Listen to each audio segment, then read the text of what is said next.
pressa de chegar, mas se Bragança é meu caminho, eu tenho pressa de chegar. Caetano Cast. Eu tô com saudade da mãe, tô com saudade do pai. A primeira edição do podcast Caeté traz como convidado o professor, historiador Dário Benedito Rodrigues, que vem falar sobre toda a cultura, a tradição, aquilo que envolve a festa, a marujada de São Benedito. E, professor, a gente inicia com uma pergunta base. De onde vêm essas raízes, como que surge essa festa e como que ela se perpetua no tempo, essa manifestação cultural e religiosa que é a festa de São Benedito? Bem, a primeira coisa que nós devemos diz respeito à forma de como as irmandades religiosas leigas foram organizadas no século XVIII aqui em Bragança. A que ganhou a maior proporção, divulgação e popularização foi a Irmandade do Glorioso São Benedito de Bragança, fundada em 3 de setembro de 1798, pelos antigos negros escravizados, livres e libertos da antiga vila de Bragança, e que tinha como centro, a igreja matriz, a então matriz de Nossa Senhora do Rosário, que é hoje a igreja de São Benedito. Então, a primeira coisa a perceber é a forma com que os leigos eram responsáveis pela continuidade do cristianismo, aonde existia uma carência muito grande de sacerdotes e onde não tinham vigários e párocos que morassem na cidade. Assim, a festa de São Benedito está muito próxima da festa do Natal, por conta de ser uma celebração que era feita após o Natal dos brancos, Então celebrava-se então o Natal dos negros. E por conta disso, a gente tem hoje uma festividade que tem características muito, muito próximas daquelas que nós estamos vivenciando, Hoje, por exemplo, a festa de São Benedito tomou uma grande proporção e se torna a referência cultural, identitária e religiosa de toda essa região, mas sobremodo de Bragança, que se identifica com São Benedito, tendo na figura dele o seu intercessor, seu copadroeiro.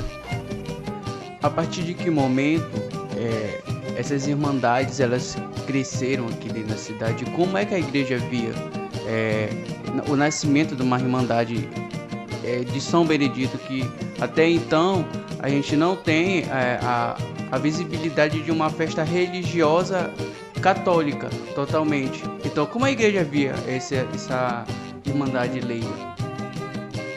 As irmandades eram um apoio da igreja no momento da cristianização, da população. Não existia só a Irmandade de São Benedito, existiam várias. Pelo menos nas minhas pesquisas eu encontrei a Irmandade de São João Batista, dos índios, do Vimioso, que é no bairro da Aldeia, na antiga igreja de São João Batista, onde fica o cruzeiro. As Irmandades de São Pedro, São João, Santo Antônio, São Benedito. A Irmandade Branca, dos Senhores também, de Nossa Senhora do Rosário, a padroeira de Bragança. E as irmandades serviam para a continuidade do catolicismo. Eram elas as responsáveis pelo catolicismo leigo na vida de toda uma população. Então a gente pode dizer que a igreja, de certa forma, aprova todas essas organizações leigas, e daí passa a ter maiores proporções todo esse movimento que é a marujada e a festividade de São Benedito. Bem, a igreja vai apoiar essas iniciativas, por conta das devoções populares que nascem no século XVIII, que estão ali em toda a colônia, Não é só aqui em Bragança, mas em toda a colônia, no Brasil inteiro. Essa situação, ela também vai permitir uma mobilidade social desses negros no ambiente da cidade e do interior, e também vai permitir um acesso maior também aos ritos religiosos que eram celebrados para uma população específica, Então, com as irmandades, a igreja tem, digamos assim, um apoio para seu projeto de evangelização também, De um lado, a festividade é uma resistência à escravização de tantos irmãos negros, mas ao mesmo tempo ela é de festejo, né? Junta as duas coisas de maneira a constituir-se identidade cultural do povo, tanto na parte religiosa quanto também na parte social. O negro que vai também para a festa vai celebrar, vai dançar, vai festejar e ao mesmo tempo vai cultuar a figura de São Benedito. No livro Festividade de São Benedito e Marujada de Bragança, que também é assinado pelo senhor, fala que a história e a cultura são elementos construtivos da identidade de um povo, então cabe exatamente nessa fala de que ela vai reforçar toda uma identidade cultural e religiosa no povo de Bragança, que começa a participar cada vez mais desse culto. Essa parte daí da introdução do livro, né, o livro foi organizado pelo arquiteto Giovanni Blanco Sarquis, com os textos meus e o prefácio do professor Aldrin Figueiredo, prefácio muito bem escrito, e dando conta também de apresentar de maneira bem direcionada e objetiva o que se constitui a festividade e a Marujada de Bragança. São Benedito vai se tornar uma grande referência cultural dessa região do Nordeste já na década de 80, né? A sua popularização acontece muito na década de 80, quando, através de projetos do governo do estado, da sua Secretaria de Cultura, chamado então de Preamar naquela época, foram escolhidos e definidos algumas festas religiosas e populares que seriam, digamos assim, a marca identitária de alguns lugares, como o Círio de Nazaré Ué de Belém e de todo o estado e também da Amazônia. A festa de São Benedito ganhou contornos regionais, né? E se espraia na região nordeste do estado, não somente no município de Bragança, mas também temos a Marujada em Coatipuru, temos em Orem, temos Augusto Corrêa, temos em Tracuateua. E essas festas de São Benedito e as festas de santo têm como epicentro, digamos assim, a vila mais antiga, o lugar de colonização mais antigo. Bragança é um desses lugares e também é o centro, né, dessa devoção a São Benedito. Dentro dos ritos existentes dentro da festa de São Benedito, da Marujada em si, e também da questão da esmolação, eu queria falar especificamente, professor, sobre a questão das ladainhas. Ela vem em uma linguagem totalmente diferente da que o povo ele está acostumado nas suas rezas. Eu queria que você explicasse para nós qual é a linguagem utilizada nas ladainhas de São Benedito. Né? As ladainhas fazem parte de um rito específico do ciclo de São Benedito, né, que são as esmolações. Nós temos 3 comitivas de esmolação que percorrem 3 regiões distintas: campos, praias e colônias. E as ladainhas, elas são uma parte daquilo que é realizado durante a visita dessa imagem de São Benedito nas casas. Então, a ladainha que é feita é a ladainha de Nossa Senhora, cantada num latim, por assim dizer, caboclo, ou uma parte bem arcaica do latim. Eles, inclusive, têm cantos ininteligíveis, etc.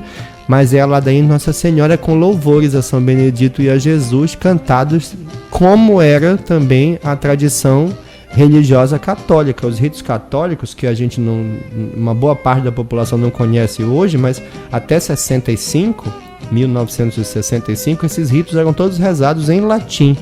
Tanto as missas cantadas como as missas rezadas e respondidas no latim. Então a esmolação tem algumas características. Uma delas é as folias, a outra é a ladainha, as folias de despedida e agradecimentos e o bendito. Então tem um conjunto ali de orações que vem, né, de tradição católica antiquíssima, e a ladainha ganhou, digamos assim, uma prerrogativa, né, uma especialidade, um significado maior, porque ela se torna quase ininteligível e rezada em 3 tons mais ou menos de vozes, né, 3 formas de cantar, com o rezador, 2 outros esmoleiros foliões que fazem repetição ou a resposta, e a comunidade que às vezes tenta acompanhar, né, essa reza.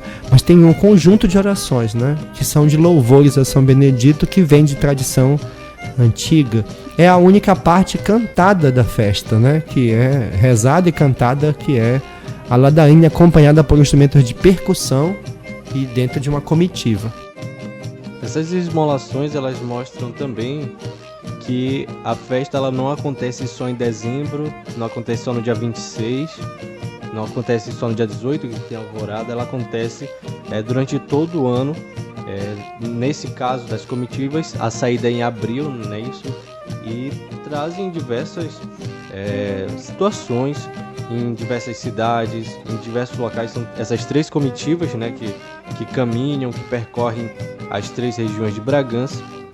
Agora, se tratando dessas rezas, desses ritos dentro das residências, nas ruas, como que elas são transmitidas, já que é uma linguagem que a gente não consegue escrever, não tem uma certa inteligência para entender também algumas delas, como que é transmitida desses participantes das comitivas para quem está chegando, para os mais novos que estão participando das comitivas?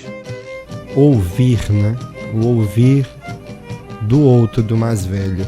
Os mais jovens, eles conseguem guardar nessas informações, pais, avós, bisavós, rezadores, né, de São Benedito, e a gente ouve muito do relato desses homens, que eles aprenderam a cantar ouvindo o pai ou a mãe cantando, né? Cantando a ladainha, principalmente os homens. E é passado mesmo de geração em geração pelo ouvir dizer. Às vezes os próprios rezadores não têm ideia do que está sendo pronunciado, né? Mas em boa parte sabem que se trata de um rito especial, né? Que no catolicismo é feito através de reza e canto. Boa parte do inário litúrgico e das missas atualmente também tem, né, a parte rezada e a parte cantada. A esmolação guarda um pouco dessa tradição muito antiga, da forma de celebrar, né, religiosa, cristã, católica, e que se direciona ali a 2 figuras bem proeminentes, né, São Benedito e Nossa Senhora. Dentre todas essas também há diversas outras demonstrações, como o leilão, que foi incorporado, né, na festa no dia 26. Tem o almoço, que é oferecido pelos juízes. Tem a grande procissão na tarde do dia 26. E tudo isso compõe essa grande devoção em Bragança, que já é bicentenária, já está caminhando para 222 anos, né, completos. Outra demonstração também, né, Marcos, é a questão das músicas, a questão da dança, tudo isso que compõe também a festa da Marujada. E falando dessa questão das danças, das músicas, é interessante a gente observar a questão das vestimentas dos marujos e das marujas. Professor, a partir de que momento a gente terá uma padronização da vestimenta do marujo e da maruja? Porque a gente vê ali que há momentos em que na festa a gente tem o azul, a gente tem um vermelho. Como é que isso começou? Como é que isso passou a ganhar um espaço de padronização? Nós temos aqui 2 questões, né? A primeira é a parte musical e coreográfica, que fazem parte do ritual da marujada, das suas 7 coreografias. As 7 coreografias dão nome também às músicas que são executadas sem a voz, só com instrumentos. As 3 primeiras são rituais bastante solenes, né? A roda, que encerra e começa, né, todo o ritual de dança da marujada, e vem muito de tradição africana, indígena, desses rituais celebrativos. O retumbão, que é considerado uma dança muito importante para a marujada, com 2 casais. Já aparece a figura do homem, né, que chama a maruja para dançar, feito em 2 pares. O chorado é tocado com um tom abaixo, né, um tom musical abaixo do retumbão, um pouco mais suave, um pouco mais lânguido, um par a cada vez, né? Uma pessoa tira a outra e assim segue até o encerramento com os músicos. Depois você tem a mazurca, que vem de origem europeia, introduzida nos salões europeus e também trazida para Bragança muito tempo depois. Temos a valsa, também europeia, trazida e incorporada à marujada, mas aqui dançada num compasso binário, né, de um lado para o outro. E o shot, que é muito europeu e ao mesmo tempo extremamente bragantino, né, se tornou uma cara da musicalidade bragantina, da forma de expressão cultural bragantina. Depois a contradança ou o bagre, onde ali há uma espécie de quadrilha com marcação, com volteios muito festivos, de ida e volta, troca de pares, até que todos os participantes, aquela grande roda, segue até aplaudir os músicos. Então esse conjunto ritual, somado ali à musicalidade, é bem interessante de se ver e é composto no tempo, não nasce só de um jeito, né? Há a introdução dos instrumentos de pau e corda no século XIX com os europeus, mas a marujada nasce com instrumentos de percussão. Sobre a indumentária, é bom que se diga que ela também atravessa o tempo e vai se tornar hoje o que a gente percebe, né? O que a gente vê hoje. O vermelho, o azul são cores que remontam um pouco a dias litúrgicos, talvez seja uma dessas versões, aos dias litúrgicos do Advento com o Natal, né? Antes do Natal tinha um azul, um roxo quase azulado claro, e o dia 26 é um dia de mártir na igreja, celebrado Santo Estevão. Então talvez tenha um pouco essa relação. Talvez não, mas nós homenageamos o menino Jesus com azul, a roupa da marujada azul e branca no dia 25, e no dia 26 a roupa em vermelho e branco. A roupa da maruja, uma coisa que é muito importante, é o chapéu da maruja. Ele é um turbante de penas de pato amarradas em formato de flor, num chapéu de carnaúba, todo ornado em dourado, com fitinhas, com brilhos, e no corpo de trás do chapéu, inúmeras fitas coloridas que vão quase no chão, né? Remontam ali ao movimento antropológico do mar, dos volteios do mar, muito bonito de se ver, um colorido todo especial. Uma blusa de mandrião branca, cerrada, bem simples, e uma saia rodada bem larga e com anágua. A maruja tem uma fita que cinge o dorso dela, o peito, uma fita vermelha ou azul, de acordo com a data, que é bem reinol, né? E uma rosa, né, da cor da marujada daquele dia, do lado esquerdo. Muitos adereços, muitas pulseiras, muitos colares, a marujada sempre linda. Os marujos têm uma roupa um pouco mais simples. Hoje, o dia de azul, camisa azul e calça branca, todos os outros ornamentos em azul, um chapéu de carnaúba revestido com tecido branco, uma fita azul ao seu redor, um espelhinho às vezes e uma rosa azul fecham o chapéu. Isso se repete para o dia 26, porém a blusa é branca, a calça é branca, o que é vermelho são as fitas, a rosa que fica no chapéu e essa fita do braço, né, que simboliza um pouco dessa devoção, dessa ligação do marujo com São Benedito, expressa ali com a fita no braço. As roupas já foram mais diferentes, mas também tem a roupa de ensaio, né? Uma blusa comum, porém de manga curta, e uma saia rodada estampada, e os homens sempre de calça. E a marujada tem uma indumentária, mas ela não tem calçados, né? A promessa da maruja, o vestir-se de maruja, impõe ali ter os pés descalços. Óbvio que num momento como esse, nós temos algumas restrições, né? Pela biossegurança, de não poder usar temporária e passageira esse momento, porém não podemos ficar com os pés descalços por conta da pandemia. Mas isso faz parte desse momento que nós estamos vivendo. Mas, objetivamente, a marujada não usa calçado. São duas coisas interessantes a se questionar, a pensar também. Essa introdução de uma cultura de outros países, né? Tanto as danças como esses próprios instrumentos musicais são de outras culturas, E a segunda coisa é que se torna Bragantino. A gente tem o exemplo principal do shot, que é passado, né, para fora também. A questão do shot bragantino se tornou algo muito bragantino. Assim como quando se fala das outras danças, também fala que é algo bragantino e se vende nessa imagem que é algo bragantino, de fato se tornou. Não tem como desassociar toda essa questão do ser bragantino. A marujada é um amálgama, né, um ponto focal, um epicentro de diversas influências a ela ligadas no tempo. A festividade de São Benedito, o ciclo de São Benedito, que é esse calendário todo vivido de abril a dezembro, ele se conforma em diversas tradições, né? Muitas delas das matrizes formadoras do povo brasileiro.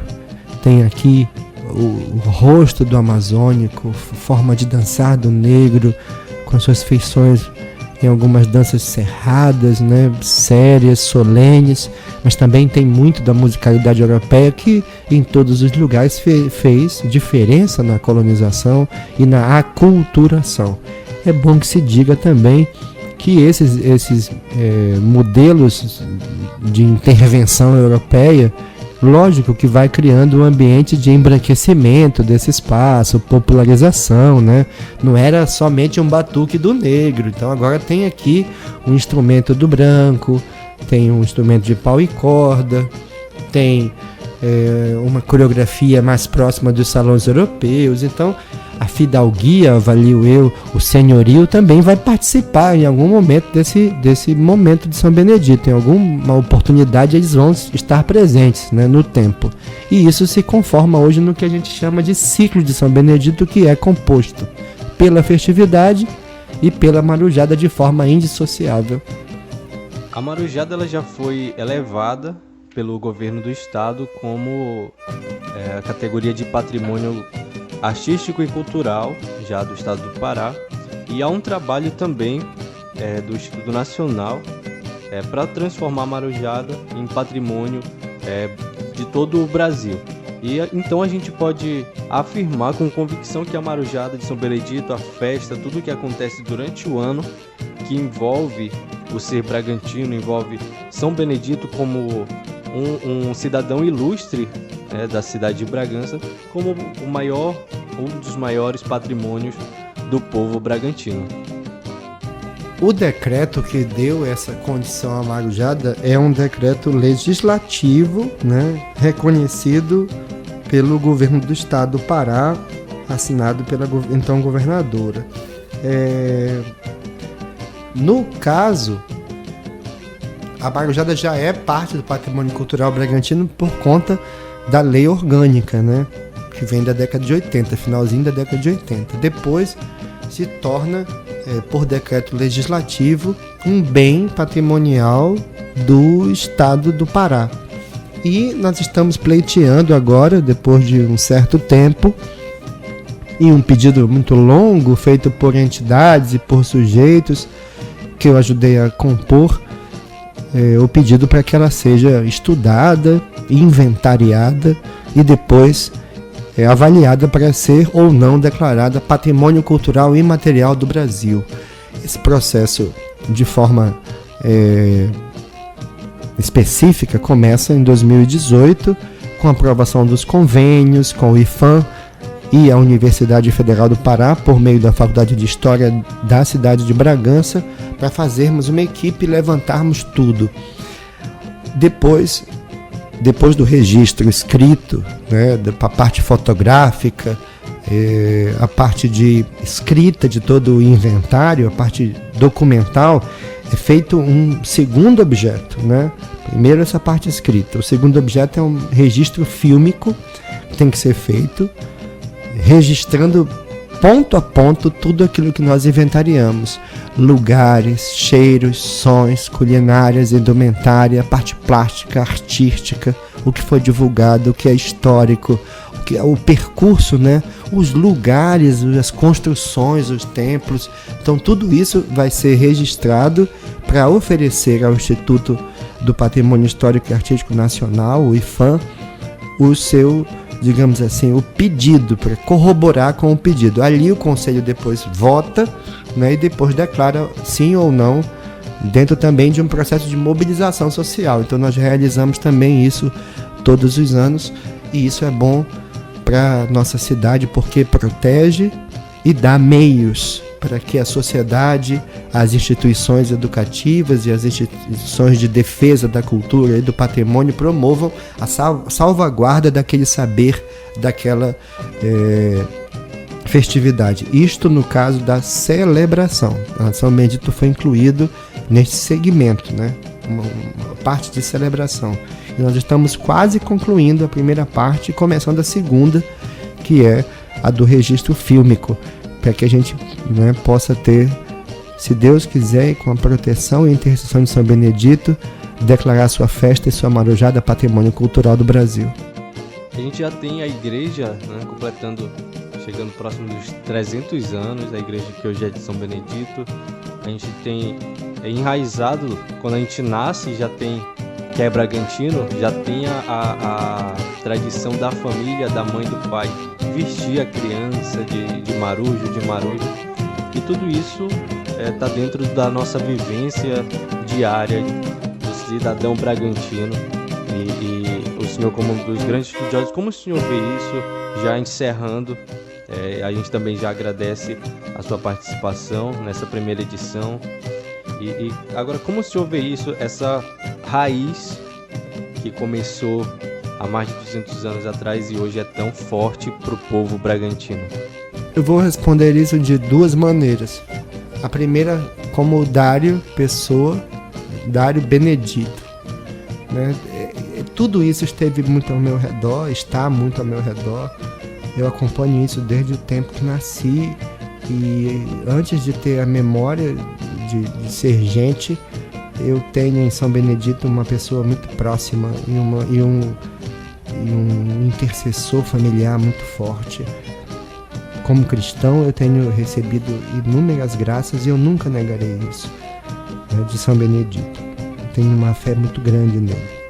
Como historiador, foi difícil não escolher estudar essas coisas, porque elas estavam próximas de mim. E eu queria entender o porquê. Era isso realmente, né? Eu pouco disse isso em alguns lugares, eu também não acho que tenha que dizer em todos, mas disse isso poucas vezes. Eu queria entender, quando eu estudei a festividade de seu nascimento, lá em 1798, por que uma família escolheria por promessa o nome de um menino nascido, né, com algumas dificuldades de parto, Benedito. Por que então devotar a São Benedito o nome de uma pessoa? Então eu queria entender isso.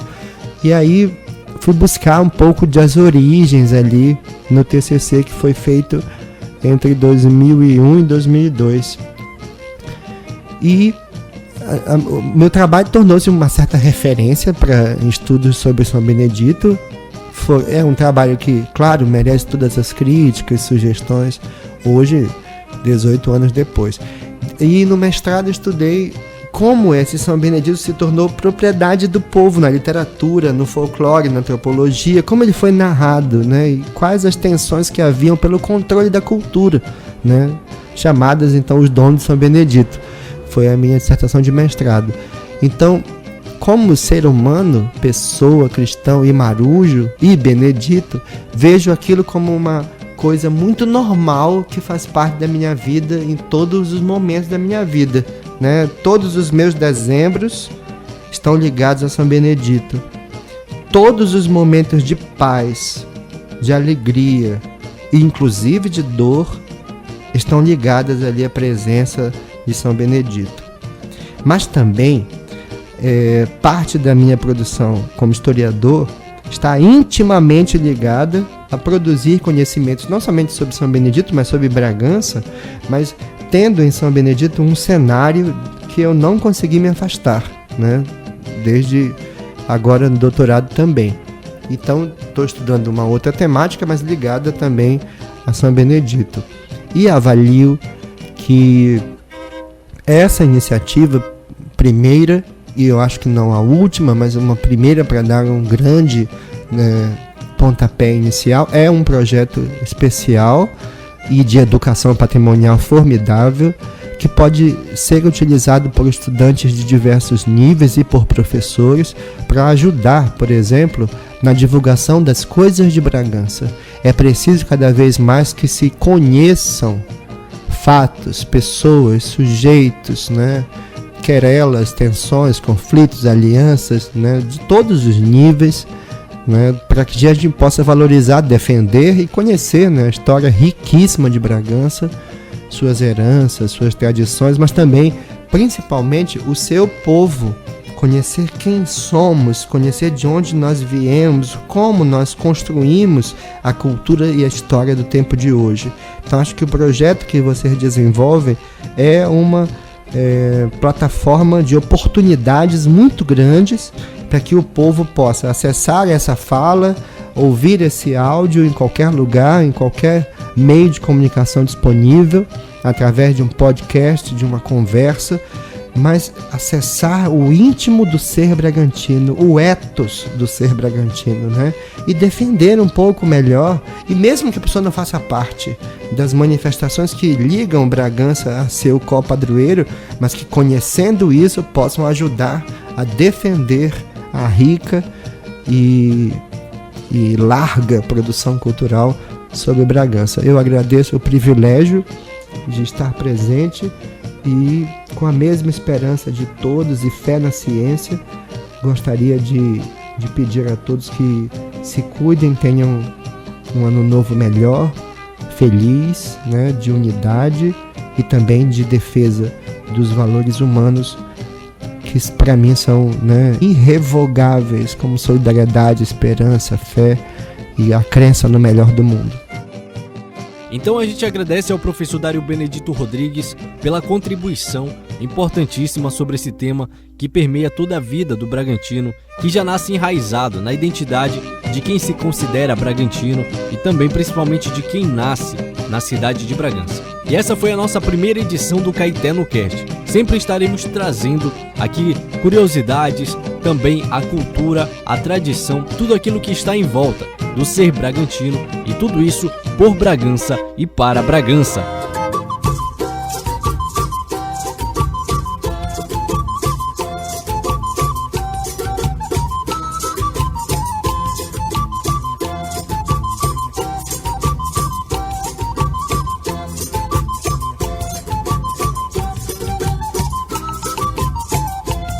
Vamos dançar o shot, minha gente, vamos